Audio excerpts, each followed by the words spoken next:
Hi guys and welcome to Horologique, and today we are going to review the AquaTrident Ichthyosaur. And this is a very chunky watch, very large and very water resistant.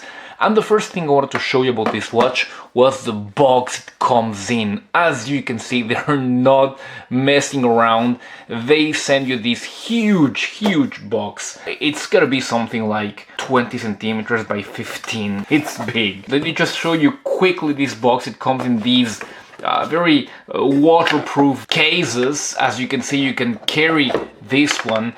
Some other very robust watches come in these cases, and inside you do have all you need for the watch. The watch comes in here. You've got the warranty card. You've got all you need for it. Well, I just wanted to show you the case because it's something that you don't see every day, especially at this price point. Let me tell you right away, the price point is around 310 euros for this model, which is okay. Well, let's do the review and I'll tell you what I really think about this watch. And here is the beast on a much more classic top-down view. As you can see, I took the green color version. You've got a blue color version as well, a black, I believe. The blue and this one are the more appealing, at least to me. Many will see Panerai in here. It is absolutely inspired by Panerai. You can see that on the overall shape, on the size of the watch as well, but also on those round circles with numbers on the bezel insert. Let's first talk about dimensions. Here you've got a 45 millimeter in diameter. Height, you've got 15.7, so it's a big boy. However, the lug-to-lug is not too large for a watch like this. Well, it is large, but it could be larger for a 45 millimeter watch. It is 51.2, so it is pretty large. It is not going to be for the small wristed. Definitely, you've got a 22 millimeter in diameter, and you've got a weight of 175 grams. 175 grams for a watch on a rubber strap is a lot, so it's going to be a bit top heavy. But it is the intent, is the purpose of these big divers. Wearing it on hand, it is not that bad. It is a big watch, but it is relatively contained in the lug-to-lug department, so it doesn't look huge. Here it's for reference on my almost 7-inch wrist.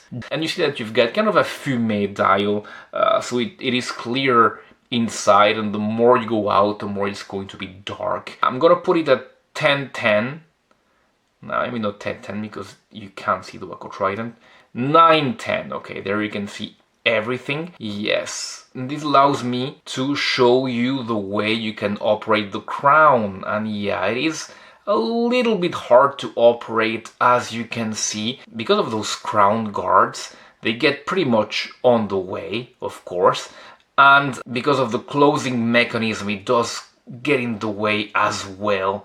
So yeah, do note that in case that bothers you. But yeah, it is an extra security for those who really do not want to get the crown hit by anything. So let's go to the indices. You've got applied indices here. Quite nice. You've got rectangles at 6 and 9. You've got a quite interesting rectangle ending in a half circle at 12, just to differentiate it, and circles everywhere else. You've got the seconds markers at the peripheries of the dial. On the top part of the dial, you've got the AquaTrident logo. Right underneath AquaTrident. On the bottom part of the dial, you've got the model Ichthyosaur, 500 meters, wow, automatic. And you've got the ubiquitous Seiko NH35 in here. You've got a date at 3, and the date is kind of color matched. It is black, almost the same tone as the dial at this part. The lume is good. It is C3 almost everywhere, but on the minute hand and on the lume pip. And I would give a very high grade to this lume were it not for the patchiness of the application on the hour hand. As you can see, yeah, it is not good. I mean, what happened there? Was it an error just for this version? I want to give them the benefit of the doubt, because on cheap watches where the Lume is patchy, you can see that it's badly made everywhere. Here it is only the hour hand that is the culprit. The rest is perfectly fine. So yeah, let's give them the benefit of the doubt. The interesting part about this watch is going to be the bezel insert, because it is carbon fiber and you can see the very characteristic shape of carbon fiber. The 12 o'clock marker is very prominent and it is loomed, of course. You've got markers from the 12 to the 15. You've got circles at 15, 30 and 45 with the numbers etched on them. And you've got, once again, these rectangles ending in semicircles every 5 seconds. Let's see how the bezel rotates 120 clicks. Yeah, it is quite heavy, I would say. As you can see yourselves, it's like when I let go, it kind of gets back into place. Yeah, it is quite interesting. I don't think I've seen these before. Very precise. Lines up. Yeah, it does line up very well. Alright, let's go to the case itself. Now, as you can see, the lip of the bezel is polished, but all the rest is just brushed all over. From the top of the lugs to the sides of the watch, you see brushing everywhere. Brushing is done pretty well. It is vertical on the sides as it is on the top of the lugs. Finishing is okay, as I said. It is not as crisp, however, when you see the transitions, especially in the transition on the lug. As you can see, it is not, yeah, if you put a loop to it, and even to the naked eye, it is not as precise. If you flip the watch, you can see the ichthyosaur in here. An ichthyosaur, in case you don't know, is a prehistoric marine reptile gone extinct for millions of years. The strap on this watch is very good. I think companies are starting to get very good FKM rubber straps. Very good, very supple, and very nice to the touch as well. And you can see that you've got quick release, which is a good point. You've got kind of these indentations in here, so it makes it a little bit more comfortable, I think. And you've got this big buckle. With the AquaTrident logo etched in here. It is no afterthought, it is really heavy duty, and it has really been done for this watch. So if we sum up the watch, let's start by the positives. Well, it is well built. It is a well built, heavy duty, nice big watch. So if you're into that, if you're into your Panerais and those kind of big watches, you'll be at home with this one.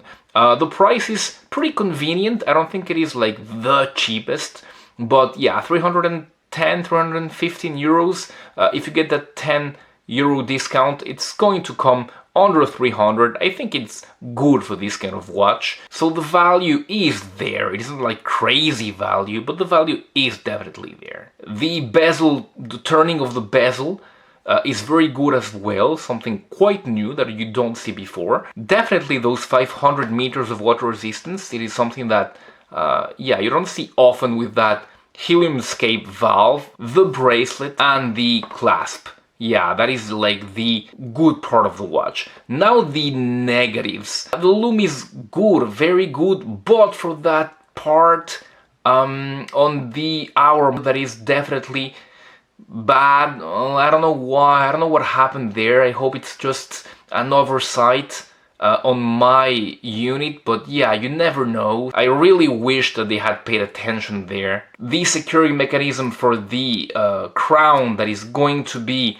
quite cumbersome to manipulate the crown. Do take that into account. That can get annoying at times. And the fact that these, yeah, it does remind you clearly of a Panerai, so if that bothers you, this is not the watch for you, of course. And the finishing could be better. The finishing could be better, definitely, especially on those transitions on the top of the lugs. But besides from that, I do believe that it is a pretty tempting option. If you're tempted by it, make sure you ask them to get it checked first, especially for the Lume, if the Lume is not patchy. That is all I had to say.